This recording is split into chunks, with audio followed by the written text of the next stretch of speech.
Hello, beer fans. We're back. Good afternoon, evening, morning, wherever, whatever it is, wherever you are.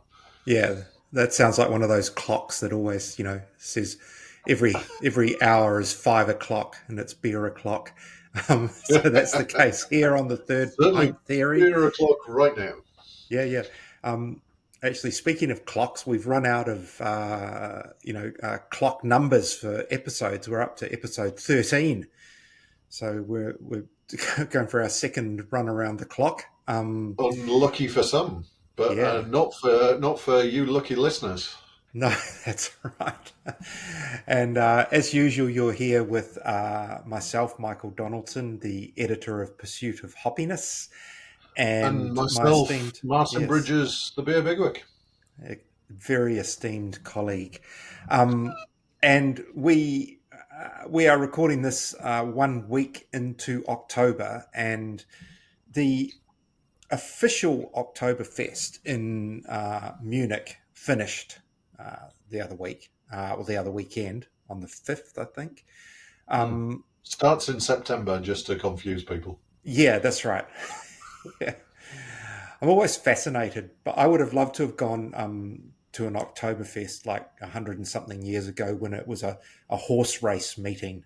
And Yeah, I just think that would have been great, like drinking beer and watching horses go round. Brilliant. yeah, yeah. Um, Instead of now drinking beer and watching Kiwis and Australians fall over each other, I think. Yeah, yeah. I heard once upon a time that there was actually one of the local papers sort of had a warning: the Kiwis are coming. It's sort of like it was lock down your steins. These badly behaved New Zealanders who don't know how to handle their piss are about to descend on Munich.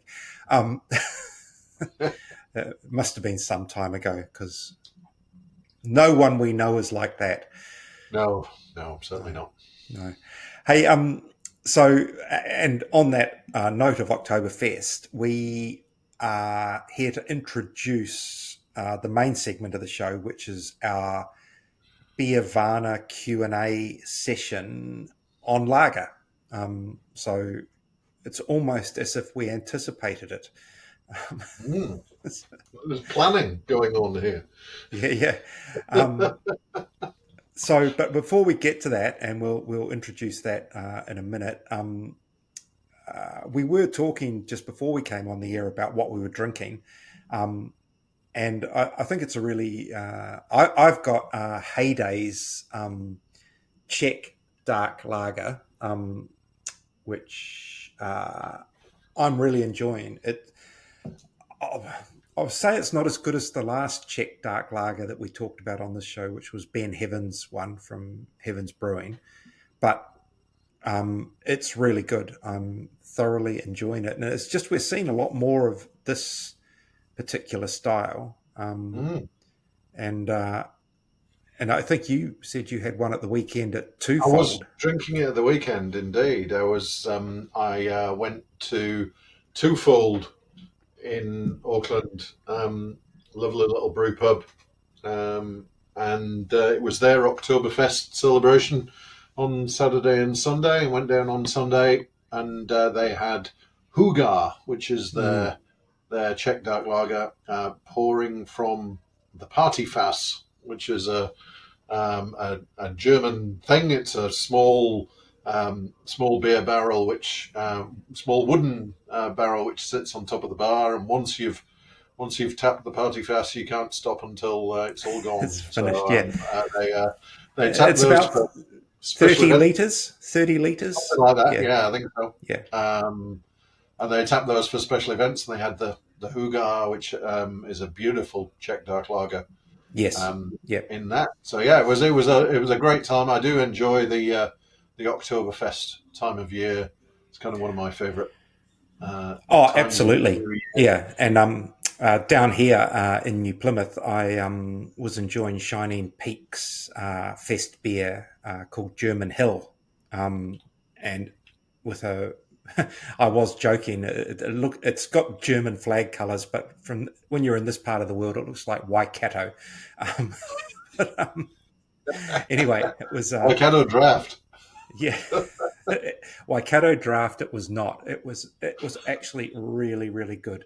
Um, I would vouch for Superb that. I had beer. a can. I picked a can up at the supermarket at the weekend, and that was a spectacularly good example of an Oktoberfest beer. You know, a slightly more malt-driven lager. You know, Mm, that bit more richness. Um, just just really good. I will definitely go back and get some more of those. yeah. I had the twofold Oktoberfest, their fest beer was also really good. I have to say that I'm very disappointed that I only came second in the Stein holding competition Oh. at twofold. I would have thought that a finely tuned athlete like myself could have could have taken that out, but I've seen I your only gym managed set. to. I've seen your gym sessions posted to Instagram, Martin. I know you can bench press a fair amount of metal. So, so, But yeah, yeah. so it was good. It was good fun. And just glancing on the video, you've got something dark in your hand. What are Oh, you? that's true. That's true. I am. So I'm drinking a Doppelbock. I'm drinking Mm, the Sprig and Fern, the Goat, yes. which is a multi-award winning beer. I think in the New World Top 25 Yep. again Again. this Yep. year. A beautiful, beautiful beer. It's comforting. Really, you Yes. know, it's that richness, the kind of the dark fruits, but Mm, but kind of refreshing at the same time. Such a good beer. I'm kind of nursing it while it warms up slightly. It was a little bit cold when I started, but I'm yeah. very much enjoying this. Yeah. No, it is such a good beer. There are not many breweries that make Doppelbocks in New Zealand. Occasionally, like Monteith's used to do one way back, and that was like the only one, and that was actually a pretty good beer in its That day. was one of my favourite Monteith's beers. Whenever that made an appearance, that Mm. was worth having. I think that there was it definitely, maybe it was the house yeast, but there was definitely probably a little bit more banana ester in that Yeah. than you would expect in a proper German Doppelbock. But it was other than that, Yeah. I'm it sure was it a really had great. winter warmer on the label. I think that Uh, was what they called it. Yeah, there yes. wasn't it. Yeah, they called it Yeah. Yeah. Monteith Warmer. It was Yeah. actually a Doppelbock Mm. behind the Mm. scenes. Because I don't think it would have sold anywhere near as well No. if No. they'd sold it as Doppelbock. I mean, even in this brief conversation, we've sort of covered a myriad of types of lager, which is kind of a Yeah, good way into this Beervana Q&A, because what we sampled there was a Japanese rice lager, a New Zealand Pilsner, or a hybridy Pilsner. It was sort of yeah. German heading to New Zealand. I described it as a Czech Pilsner that kind of grew up on a farm at the top of the Southland. Yeah, and then we had a base Baltic Porter from Shining Peak, embellished in many ways and dressed up and sent out as a stout. Um, but but For Emma, reasons which will become obvious yes, that is right. during the Yeah.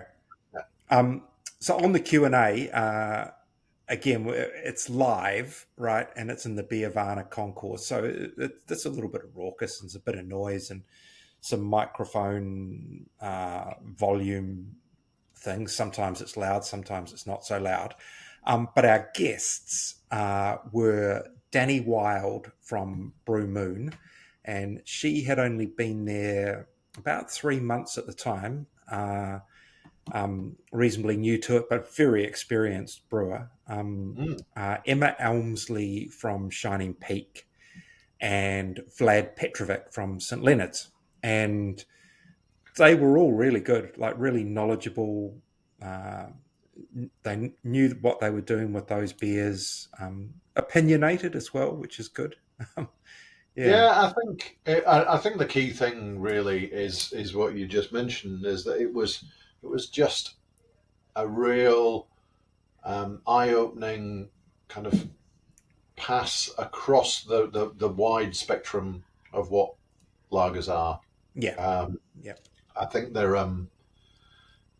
it's kind of one of those things that when kind of the craft beer boom was happening, everybody was into their IPAs and their pale ales and whatever, and lagers were a little bit uh, always seen as, oh, those are like those mm, mass produced things.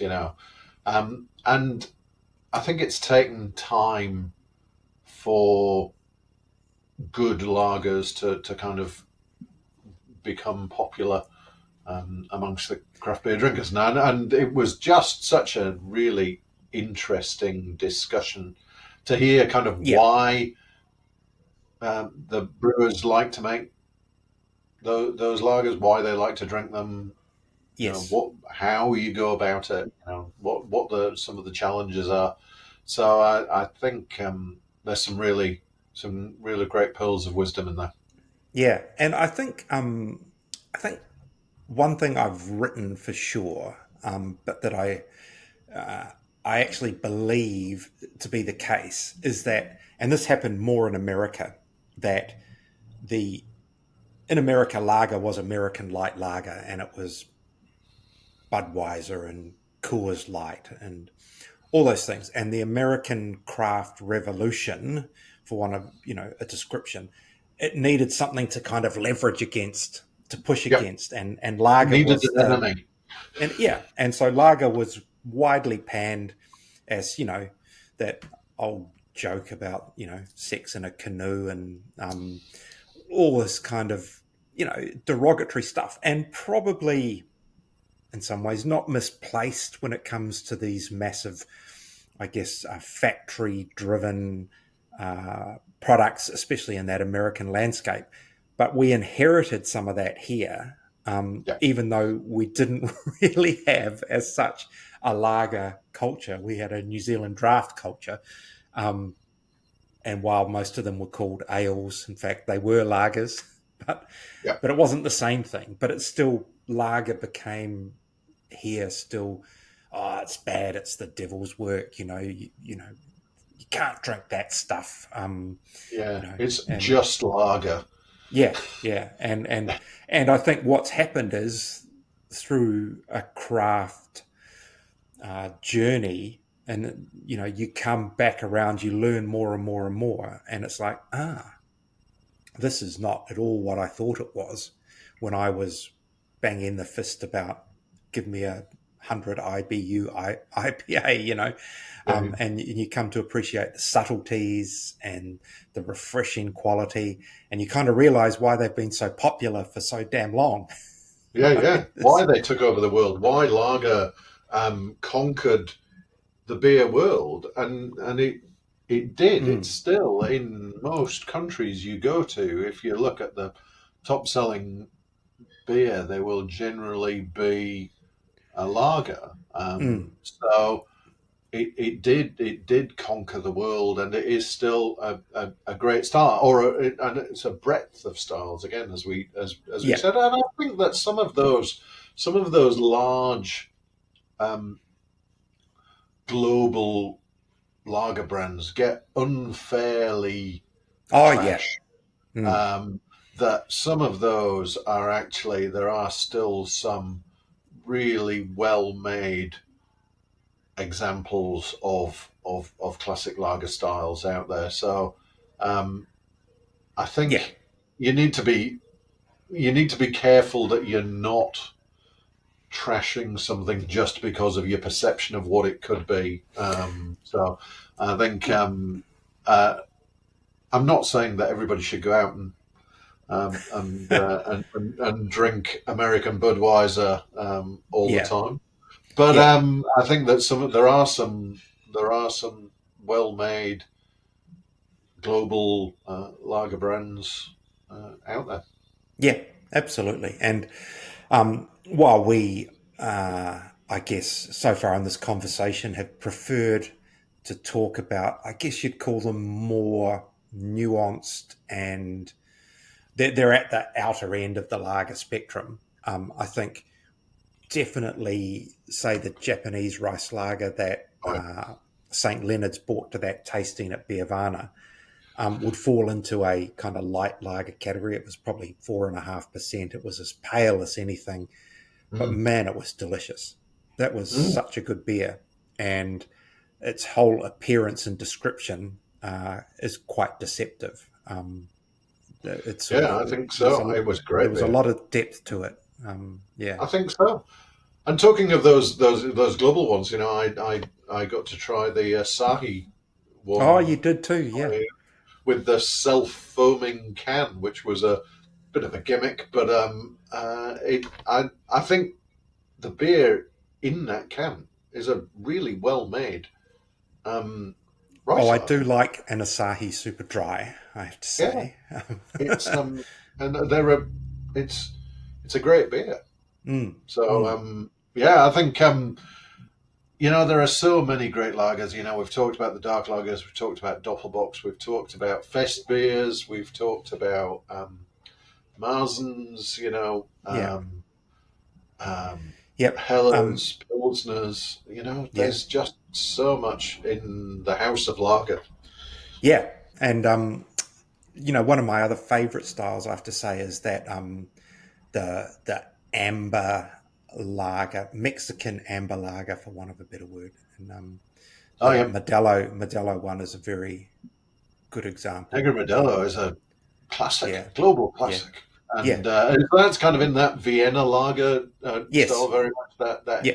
that there's some really interesting stories about how kind of Vienna lager got to kind of Mexico Oh, really? uh, and Okay. around there. There's some really interesting history there, Yeah. which I'll tell you got who that. makes probably, in my experience, the best version of that beer in New Zealand is Eddie Line Oh in yeah, Nelson. I think it's called Amigo, um, something like that. I should have it in front of me. But if you want to know what we're talking about, I guess go and find that beer from Eddie Line. And I think that's possibly their history of having uh, started in New Mexico, so maybe they're more familiar with it. mm. I don't know, but yeah, I mean, so look, I've we've had that yeah. beer. I need to track it down. So Oh, you do. I mean, but even look where we've been in this conversation about lager, and you know, yeah, we've been to Germany, Japan, Mexico, New Zealand. Uh, yeah. it's fascinating, really, and Mm. all the different varieties. So anyway, that's enough from us. Well, we're there on the other side as well, but we'll kick across to the Beervana show, shall we? Yeah, enjoy. Yeah, see you on the other side. All right. All right, I we'll suddenly start in just realised. a couple of minutes. Just to introduce us, I'm Michael Donaldson. My co-host is Martin Bridges, aka the Beer Bigwig, and we host the Third Pint Theory podcast. And this little Q&A is some content for us and hopefully some entertainment for you. So we've got with us tonight, if you can see Dani sitting behind the speaker from Brew Moon, Emma from Shining Peak, and Vlad from St Leonards, respectively Amberley, Taranaki, and Auckland, Tamaki Makaurau. And this session is all about lager. And we've got 3 different lagers. We're starting with a Japanese rice lager from St Leonards. And then we've got the award-winning Czech Pilsner from Brew Moon, which picked up a trophy at the New Zealand Beer Awards a couple of weeks ago. And then you might not think it's a lager because it says stout on the label, but it's a Cosmic Choc Almond Stout from Shining Peak, and we'll explain why that beer's here. And so because we're starting with your beer, Vlad, we'll start with that. Why on earth, for a brewery that does a lot of European styles, and if you don't know St Leonards, do go and visit their stand. They've got some amazing German and Belgian style beers, but you've got a Japanese rice lager. Why? I mean, pretty simply, it's because Rory and I love light crushable beers, and it's one of the most light and crushable lagers you can drink. After a long brew day, all we really do is crush Japanese lagers. And is that also because your taproom clientele want a lager? Absolutely. It's our best seller by a long shot. Wow. Which I think is very lucky for a brewery to have a lager as their number one seller. I think many breweries would be probably quite jealous of that. We get through a lot of it, and we do brew for the garden clientele quite a bit. It is a beer garden. It's mostly, popular in the sun. It's what you want in the sun. And traditionally, these beers are brewed with rice. So as a rule, what sort of percentage of rice goes into the grain, the grist for this? We pushed it on this one. This is 40% rice. Okay. Pretty high. Yeah. And what does it bring? Like, what's the rationale for it? I think it cuts a lot of the grain character out. I think it brings a lightness. We use flaked rice from Bintani, which I think does have a bit of character as well. So it's not a rice syrup. It's flaked rice. A little bit harder to brew with than a rice syrup, but I think it gives it an interesting sweetness. So this is quite a dry beer, and I think if it wasn't for the rice, it would probably lose a bit of balance. Okay. And I've heard rice is really expensive to brew with. Is that the case? Yes. Okay. Yeah. I mean, we don't have to sell to grocery, thankfully, so there's better margin in having a brew pub. So grain costs aren't really that big of a concern for us. Right. So yeah, flaked rice and Wireman extra pale in this one. And the hops, do you use German Japanese? hops, German? a lot of noble stuff. Perla, Spalter, and Saphir in this. Okay. We're going to pour the Czech Pilsner in a minute, but in terms of the lager experience, why, I know you've explained the characteristics of it, but why go to a Japanese rather than a European style lager? What drives that decision? I think Rory, my business partner, and I just brew a lot of what we like to drink. Yep. And we've probably crushed 1 million Orions in our lifetime.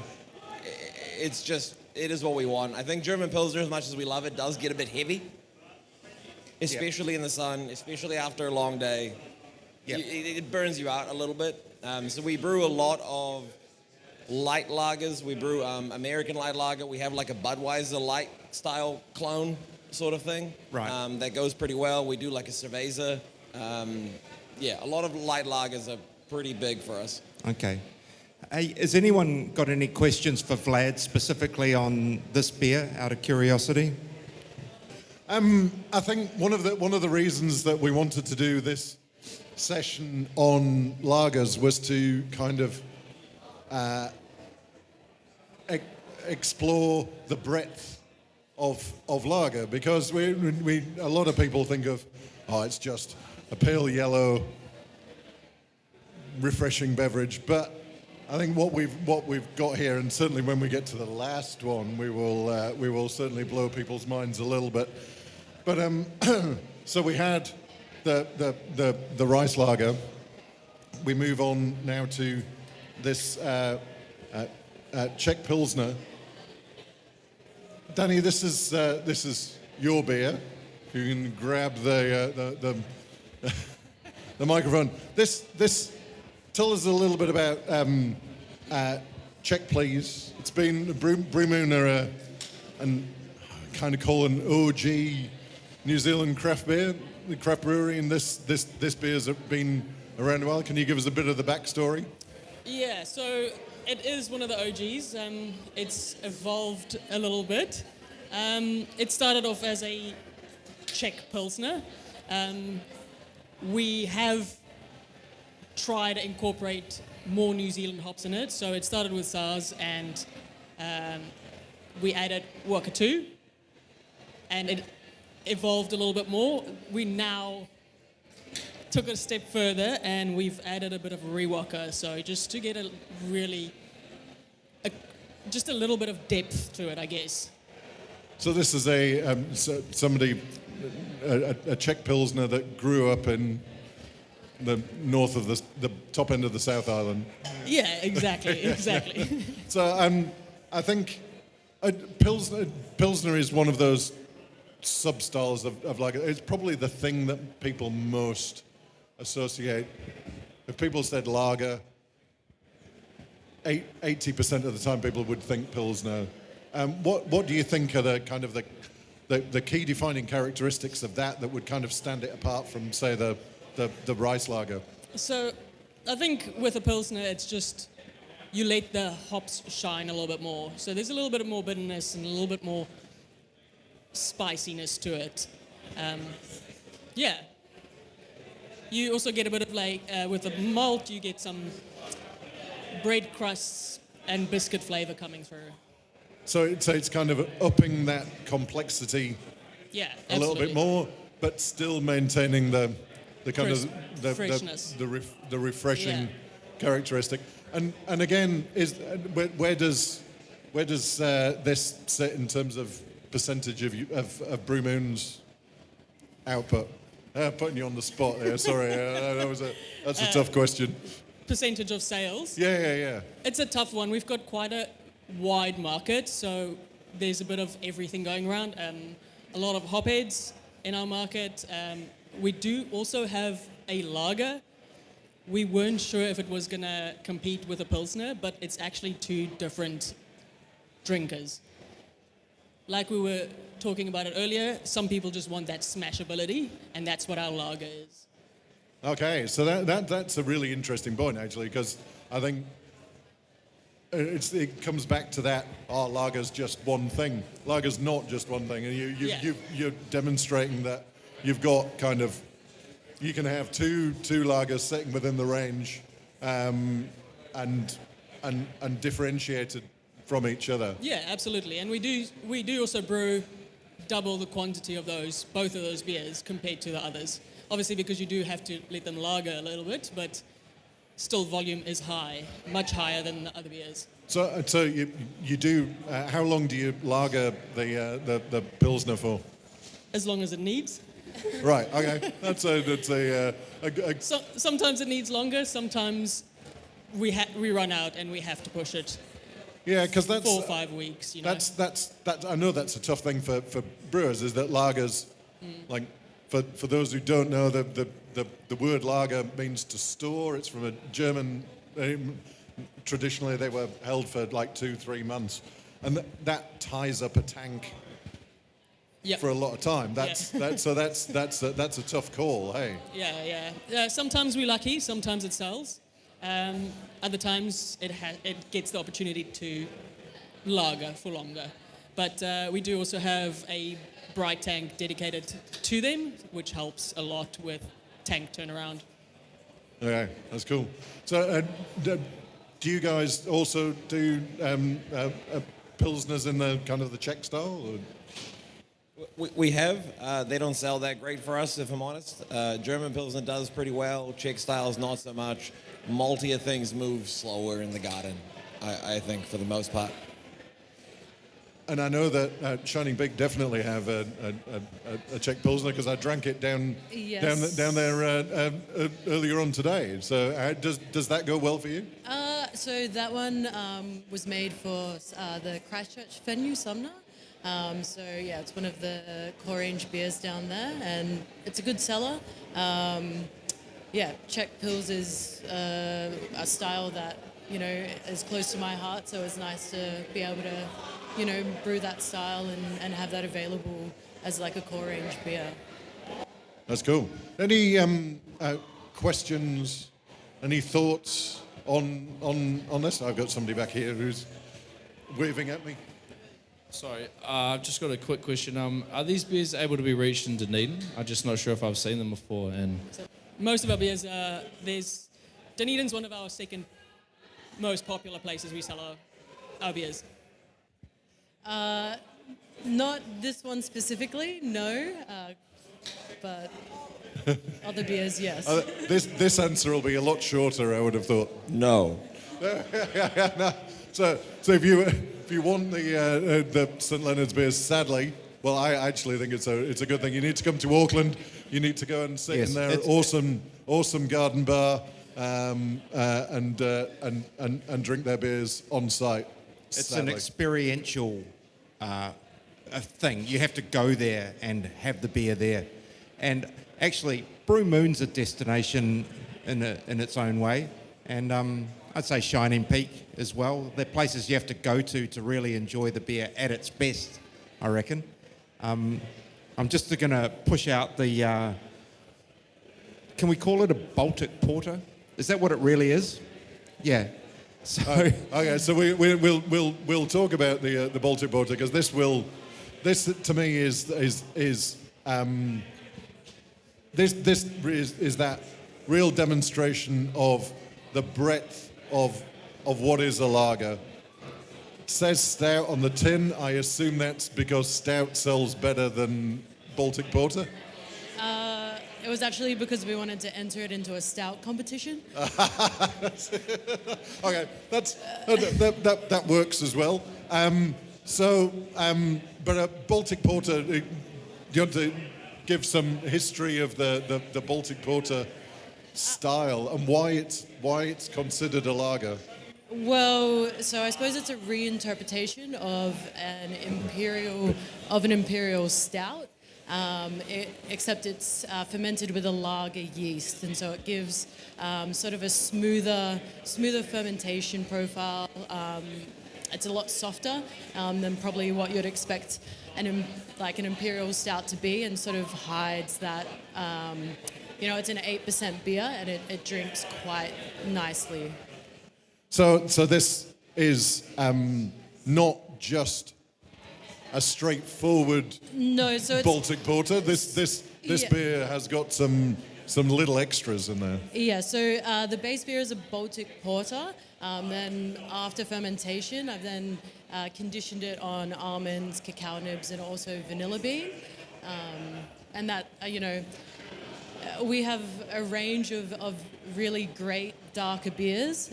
So this was just an opportunity to do something different and something that, we don't already have in the wheelhouse. And I personally, I've had this beer before, and it's an awesome dessert beer without being overly sweet. Michael's passing some of those out. I would say that was my intention behind the beer as well. I didn't want it to be as sweet as, say, what a pastry stout is, but not as dry as like a regular stout. So you've still got that sweetness there to help balance it.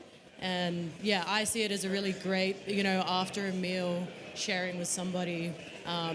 You can have the whole can if you want to have a good night's sleep, but it's a great sharing beer.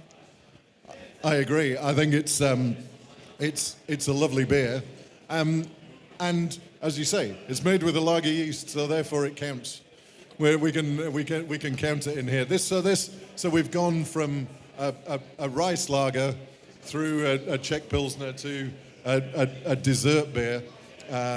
With a Baltic Porter. I think that this, to me, kind of really illustrates that the breadth of the lager style. Because lager's not a style, is it? It's a family. It's a family of beers. I think we should talk about that really. But I'm curious, maybe to all the panelists, is it the yeast or is it the length of conditioning that makes a lager? Like, do you have a view? Anyone? I mean, I definitely think there's a turning point with lager yeast specifically. I will say the longer the better, not just, when you think the beer is ready. And why is that? What happens at the turning point?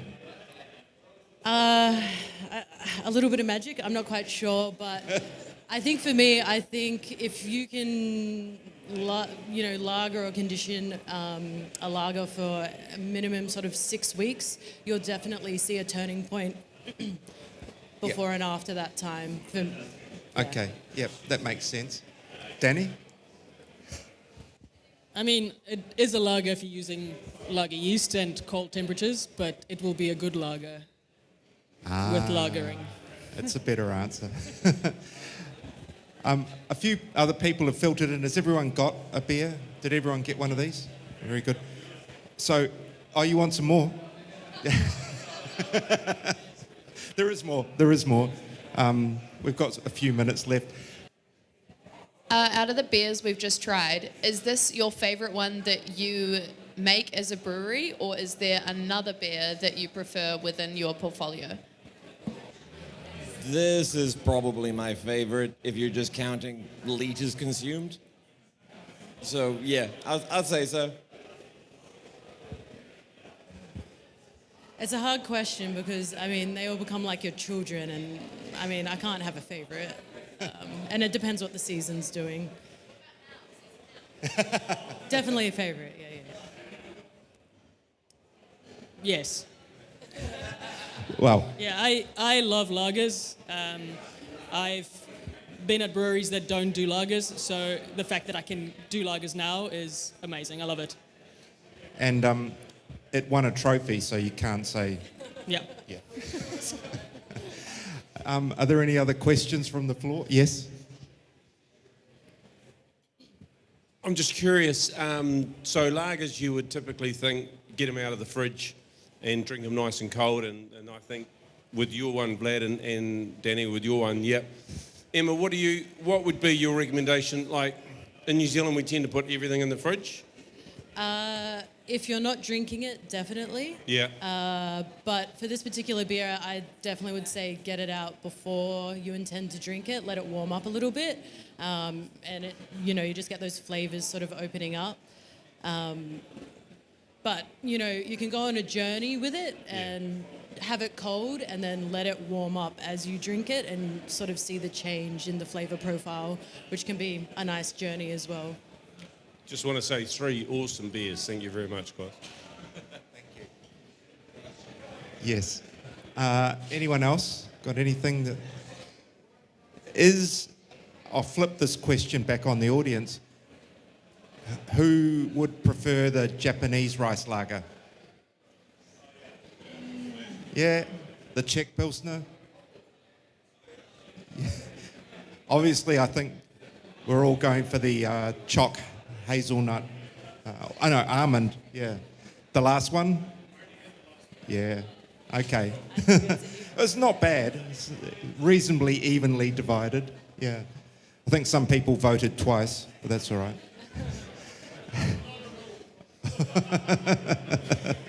You can like all 3.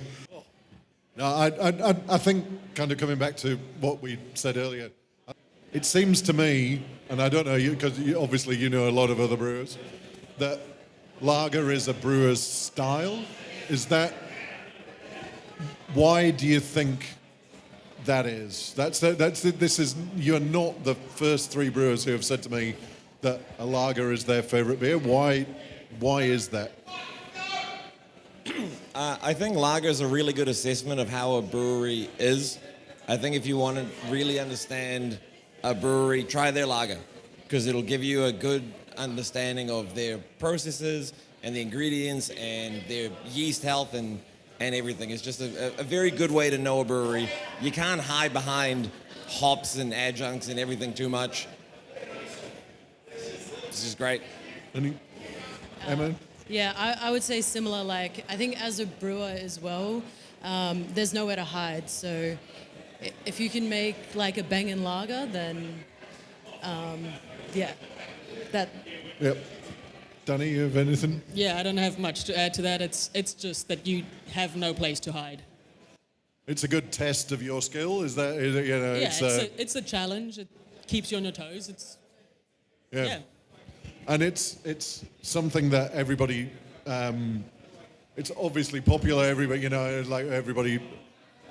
If you've got a brew pub, you've got to have a lager, and to be able to turn that out and really focus on that is awesome. Dani, you said that you added Rewalker to this, and I think you can really taste it in that profile. Was that your idea? No, that was I haven't been with Brew Moon for that long. I started at the start of this year. The brewer before me, Andy. Yep, he's now at Beer Effect. He made the change. I controversially am not a massive Rewalker fan. I just get a lot of diesel, unfortunately, but I have learned to love it by toning it down. Yes. yeah. If you don't know Doug, I'm sorry. He has a connection to New Zealand hops going back some time. Got a good point. I just wanted to add that Rewalker is actually a Sarts triploid. So even though you may pick up some diesel character and some other bits and pieces in there, in its heart there is still a lot of Sarts characteristic inside that hop. So it's very well suited to Pilsners, as Emerson's can attest. Thank you. Yeah, absolutely. Thanks. So you have to keep it in. Yeah, it's staying. What about Rewalker? Is there a division here on that hop? Hey? I've been hearing lots of people who don't like it, and they tend to be women, to be fair. So yeah, it is a good hop. I have learned that there's different parts of it, but it took me a while just because my palate picks up a lot of diesel and I struggle to find the fruitiness in it, but not everyone. Which ones? Just the recent clones that have come out. Are you better with them because they're a bit more fruit forward and a little bit less diesely? Yeah, I prefer them. I think I was about to say I'm gonna because you haven't got a microphone. I will say what Doug was saying was that I've been reading a lot recently about the harvest window for Rewalker, whether you harvest it early or late, can have a significant impact on those diesel characters. And I think it's awesome the amount of research that's now going on into kind of how those things impact. And I think we're learning so much more, and over the years we'll get to play with that. Yeah, absolutely. And you get to use different harvest times in different beers or different timings of the beers. Yeah, I think it gets away from that. Oh, we used Rewalker. Oh, we used early harvest Rewalker. Or we used late harvest Rewalker, and it's quite different. I think we'll get over years to come that kind of differentiation, which is awesome. Yeah, exactly. And I think that's where I've learned to love it. Excellent. We've drifted off into hop territory, but that's not a bad thing. Yeah. But this is mainly for Emma and Dani, maybe even less Dani, because I don't know how long you've been in North Canterbury area for the harvest, because you've got a hop farm there now, and of course Taranaki's growing hops, so less so Auckland. But in terms of regional hops, have you got a preference for your homegrown variety at all, or is it still in the experimental stages? It's still in experimental stages, so we use wayward hops for our fresh hop beer. Yeah.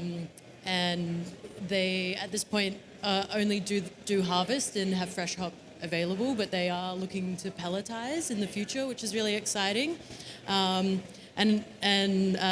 the Pilsner we did this year, Old Puri Road, we used Rewalker, and I actually think it does give like a lot more tropical fruit, and it doesn't have, it's still got that classic Rewalker like aroma and flavor, but I find it a lot more fruity, a lot more passion fruit, which is really cool. So I'm very excited to see how when they pelletize, how those will sort of translate into beer, being in like a different region. Yes, and if people don't know, there's also hops now being grown in North Canterbury. I've forgotten they changed the name of it was Okaora Farms, but they've it's now Bold River Farm. Right. And have you used them? Yeah, same. We've used some of their for the fresh hop. Came out amazing. It was really a good beer. I'm again not a massive fan of fresh hop beers, but it was good. They've now pelletized, and the samples I've received was incredible. So we're very excited to use them, but not discriminating. Different suppliers offer different hops and you can get them flavors, from anywhere now. So we do support a lot of people, but definitely a big shout out to Bold River. Lovely. Hey, are there any final questions? Because we're sort of up to our half-hour mark. Yes. I just want to go back on the Rewalker thing. I don't want to sound like a broken record or anything, but at peak, Rewalker gives incredible passion fruit, tropical fruit characters, and that diesel character is something that should not be there. Even if people love it, it's not really within that hops profile when it's harvested at peak. Thank you. The next session will be with Doug on. It's a Rewalker exclusive.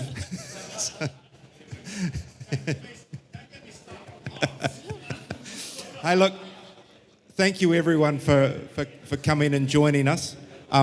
Do listen to the Third Pint Theory. We need more listeners. And I think there's some really good episodes there, some really interesting chats with people in our industry, and there will be more coming. Thank you, Dani, Emma, and Vlad. Yep. I think you're all doing an exceptional job, and the beers were amazing, all of them. So thank you again, and go off and enjoy the rest of your Beervana. Thank you. Happy with that? Absolutely. All right. Okay, well, welcome back on the other end of that.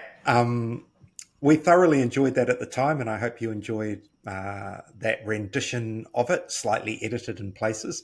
And one of the things, Martin, that really, a phrase that stuck with me in that was this whole idea of a turning point for lager in terms of its conditioning, because I think it was me who asked the question, what makes a lager? Is it the yeast that is the cool temperature yeast, known as a lager yeast, or is it the lagering, the conditioning period, given that the word lager means condition? And one of the answers was, well, there is in fact a point where the lager changes in the conditioning period, and it's the combination of the yeast that you've used, the cool temperature, and leaving it long enough to get to that point. And I do think the conditioning is critical, but you need all that other stuff as well. Yeah, I think so. I think it's that you can't just take any beer brewed with any yeast and leave it for a length of time at cold temperatures, and it'll turn into something great. I think, but having said that, I think the really great lagers that I've had have had that length of time. The time in tank, and I think that's what makes them expensive to make, because you're tying up a tank for the length of time of doing that. But I guess maybe that's why they historically, recent history, got a bad name. Maybe because the turnaround times in big sort of countries like America was probably so fast. They were never lagered properly. They were probably speed produced, So, maybe that's a reason to rebel against them. Yeah, and maybe it certainly seems that most New Zealand breweries are giving their lagers at least kind of a month. Yeah, 6 weeks is ideal, I think. I think six weeks plus is great, but I think they're certainly getting a lot longer than the IPAs and so on. And I think the general level of quality is going up. And I think that was another point that I took from that chat, was that I think it was Vlad that said it, is that there's nowhere to hide with a lager. It's a real showcase of the quality of a brewery in terms of the quality of their ingredients, the quality of their yeast, the quality of their processes. Try the lager. That'll really show you how good a brewer they are, because there's nowhere to hide. You can't cover it in hops and nobody notices the flaws. I think one of the other interesting things, and it came up again in this conversation, in terms of the rise or the reimagination of lager, and a lot of it is to do with people who have brew pubs now, that has become a model, and probably the best model for making it as a craft brewery, to have your own outlet. And when you have your own outlet and anyone can come in, chances are more than likely they're going to want a lager. So you have to have one. And and so I think that's another reason people have got better and better at doing them, because you don't just want to put on any old rubbish. You want to put on something of your own, and you want it to be good, and you want it to be memorable for those people who are not coming in for a hazy IPA or a fruit and sour or whatever. So I think that contributes to it. That conversation, as we noted at the time, wandered off into hop territory, which was really interesting. And with Doug Donnellan, former CEO of New Zealand Hops, was in the audience and took exception to a minor critique of Rewalker. He certainly. I've known Doug many years, and he's never been backward at coming forward with an opinion. And, and being in the audience at that talk didn't stop him. So no. So I know it was great. It was great, and he knows the history of Rewalker really well, and I think that the thing that came out of that to me was, and we've talked about it elsewhere, I think, is that the research that's now going into picking windows for New Zealand hops, and how the characteristics of the hop changes depending on how early or late in the picking window you take them. I think we're going to get a huge amount of knowledge and ability to kind of pull some extra levers to get some interesting flavors out of that. I'm really looking forward to a hop harvest next year, and kind of maybe hopefully doing some episodes around that. That would be an excellent thing to do, I think. Yeah, and I think speaking of hops, it's probably a good point to note that the next episode in this series will be quite hoppy driven. We've got the interview with Luke Nicholas from Epic and Steve Plowman from Hallertau, the two of the instigators of IPA fever in New Zealand. And I think you could pin most of the blame on those two for why New Zealand went nuts for IPA in the late 2000s. So there is look, it's I'll tease it now. There are some excellent anecdotes and stories in that upcoming episode. Yes, so there is. Look out for that in the next couple of weeks. And Yep. I can't wait to. I've already listened to it, and I think I'll listen to it again. It was very entertaining. So, look, that's us for another week, episode 13 in the bag, and yeah, we're probably not rushing them out at the feverish rate at which we started. I think we both ran out of steam post Beervana, it's fair to say. But they'll keep coming. Don't worry.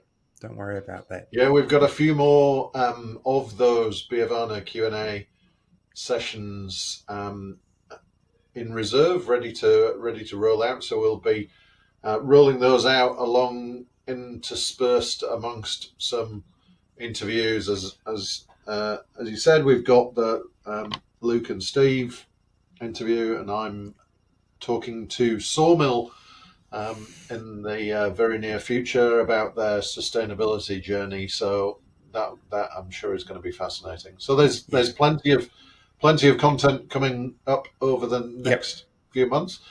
Always keen to hear from people about what you like, what you'd like to hear about.